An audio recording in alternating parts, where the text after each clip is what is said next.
سمندری طوفان کے اثرات نمایاں ہونے لگے۔ کراچی ہاکس بے پر بپھری لہروں میں تیزی آ گئی، قریب جھوپڑیوں کو شدید نقصان پہنچا۔ کنٹینر لگا کر ہاکس بے جانے والے تمام راستے بند کر دیے گئے ہیں۔ مزید جانتے ہیں وہاں موجود ڈان نیوز کے نمائندے محمد بلال سے۔ جی بلال، اس وقت کیا صورتحال دیکھ رہے ہیں؟ جی بالکل، دیکھیں میں اس وقت ہاکس بے کے مقام پر موجود ہوں۔ یہاں پر رات کے پانی جو ہے وہ سڑکوں تک آ پہنچا تھا اور اونچی اونچی لہریں جو ہے وہ دیکھنے کو مل رہی تھی۔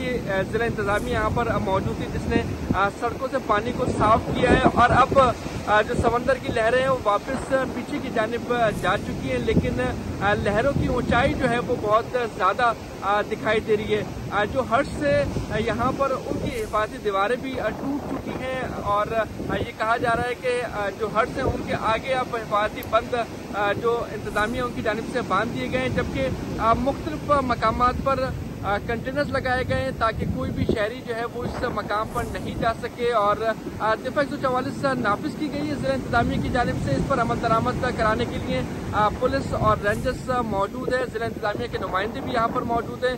مختلف مقامات پر کنٹینرز لگائے گئے ہیں، اور یہ بتایا گیا ہے کہ دفعہ 144 کے نفاذ کے لیے پولیس جو ہے یہاں پر موجود ہے، اور کسی بھی شہری کو یہاں پر آنے کی اجازت نہیں دی جا رہی۔